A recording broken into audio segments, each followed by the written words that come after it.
Hello friends, మనము Bhagavad Gita next చాప్టర్కి వెళ్తున్నామండి. ఇక్కడ గెట్ స్టార్టెడ్ ఉంది కదా, స్టార్ట్ చేసుకుందాం. ఓం నమో భగవతే వాసుదేవాయ నమః. ఫస్ట్ విఘ్నేశ్వరునికి చూద్దాం. ఓం గం గణపతయే నమః. ఓకే అండి, లెట్ స్టార్టెడ్ చాప్టర్ 2. మనం ఫస్ట్ తెలుగు సెలెక్ట్ చేసుకుందాం.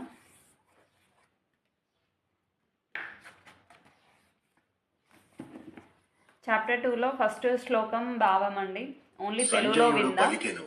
కరుణ మరియు శోకంతో కలవరపడి సజల నేత్రుడైన అర్జునుడితో మధుసూదనుడు ఇలా అనెను. శ్రీ భగవానువాచ్. శ్రీ భగవానుడు అనెను, ఈ సంక్షోభ సమయంలో నిన్ను ఈ మోహం ఎలా ఆవరించింది? ఈ ప్రవర్తన ఆర్య పురుషులకు సరికానిది. ఎందుకంటే అది అటు స్వర్గానికి ఇటు కీర్తికి కూడా పనికిరానిది. ఓ పార్థ, పిరికివాడిగా ఉండకు. ఇది నీకు సరైనది కాదు. ఓ పరంతప, ఇంద్రియాలను జయించినవాడా, హృదయపు ఈ తుచ్చమైన బలహీనతను విడిచిపెట్టి యుద్ధానికి సిద్ధపడుము. ఇక్కడ అర్జునుడు పలికెను. అర్జునుడు అనెను, ఓ మధుసూదన, యుద్ధంలో భీష్ముడు ద్రోణులతో నేను ఎలా తలపడగలను? ఓ హరిసూదన, వీరు ఇరువురు నాకు పూజ్యనీయులు. ఇక్కడ ఫ్లూట్ ఉంది కదండి, ఒకసారి చూద్దాము వాయిస్.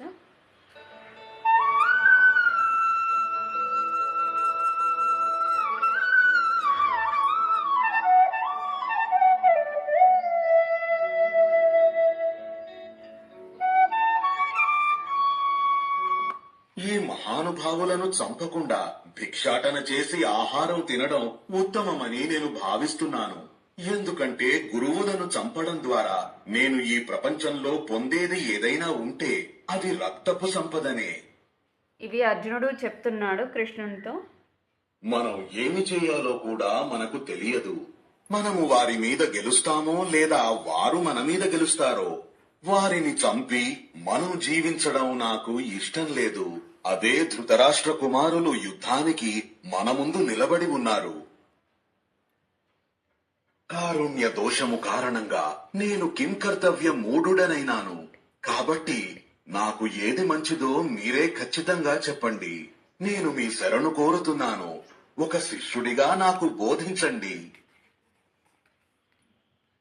అవనిపై ధనధాన్యాలతో సంపన్నమైన మరియు శత్రువిహీనమైన రాజ్యం మరియు దేవతలపై ఆధిపత్యం సాధించినప్పటికీ ఇంద్రియాలను ఎండగట్టే దుఃఖాన్ని తగ్గించగల ఏ ఉపాయమూ నాకు కనిపించుటలేదు. సంజయుడు పలికెను. అర్జునుడు శ్రీకృష్ణునితో ఈ ప్రకారముగా అనెను, ఓ గోవింద, నేను యుద్ధం చెయ్యను. తదుపరి మౌనంగా ఉండిపోయెను. ఓ భరత వంశపు ధృతరాష్ట్ర, ఇరు సైన్యాల మధ్య దుఃఖిస్తున్న అర్జునుడితో శ్రీకృష్ణుడు నవ్వుతూ ఇట్లనెను. ఇక్కడ శ్రీకృష్ణుడు చెప్తాడు. శ్రీ భగవానుడు అనెను, నీవు దుఃఖించదగని వారి కొరకు దుఃఖిస్తున్నావు మరియు జ్ఞానిలా మాటలు మాట్లాడుతున్నావు. కాని పండితులైన వారు, చనిపోయిన వారు మరియు జీవించిన వారు ఈ ఇరువురి కొరకు దుఃఖించరు. ఏదైనా కాలంలో నేను లేను లేదా నీవు లేవు లేదా ఈ రాజులు లేరు అని గాని, భవిష్యత్తులో మనందరం ఉండబోము అని గాని లేదు. ఆత్మ యొక్క ఈ శరీరం బాల్యం, యవ్వనం మరియు వృద్ధాప్యాన్ని దాటినట్లే మరణం తరువాత జీవి మరొక శరీరాన్ని ఆవహిస్తుంది. ధీరులైన పురుషులు దీనికి కలత చెందరు.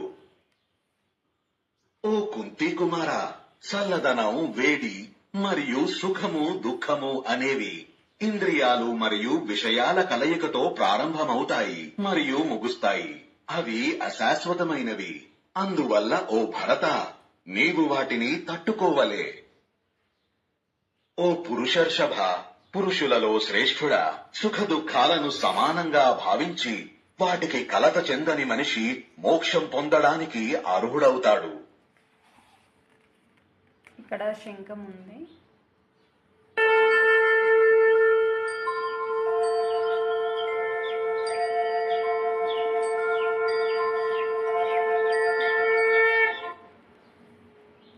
అసత్యానికి అస్తిత్వం లేకపోవడం గాని మరియు సత్యం అనేది లేకపోవడం గాని ఉండదు. ఈ రెండిటి యొక్క వాస్తవికతను తత్వవేత్తయగు జ్ఞాని గమనించడం జరిగింది. ఈ ప్రపంచం మొత్తం వ్యాపించిన ఈ అనశ్వరమైన తత్వాన్ని నీవు తెలుసుకో. ఈ అనశ్వరమైన దానిని ఎవరూ నాశనం చెయ్యలేరు. ఇక్కడ కృష్ణ భగవానుడు ఉన్నాడు.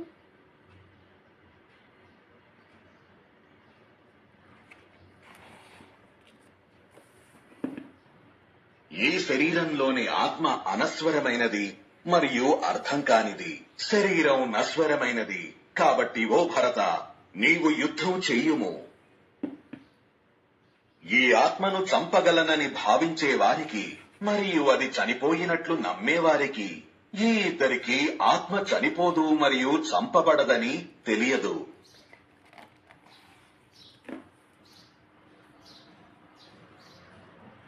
ఆత్మ ఎప్పుడూ జన్మించదు మరియు మరణించదు.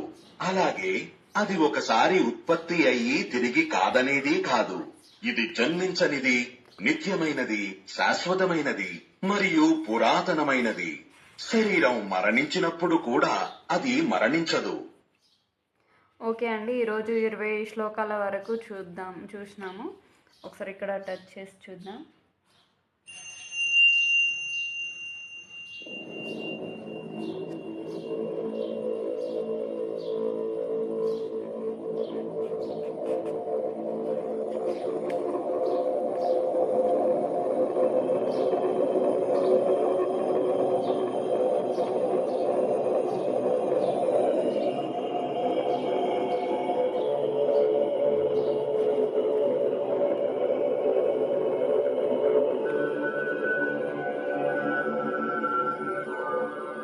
ఇక్కడ కనిపించే విజువల్ ఏంటంటే, ఇక్కడ ఆత్మ అనేది ఒక శరీరం వదిలి ఇంకో శరీరంలోకి ప్రవేశిస్తుంది అనేసి మనకి ఇక్కడ వివరించారు. ఓకే అండి, వీడియో మీకు నచ్చినట్టయితే మీ ఫ్యామిలీ వాళ్ళకి, ఫ్రెండ్స్కి, రిలేటివ్స్కి షేర్ చేయండి. Please like and subscribe. Thank you for watching.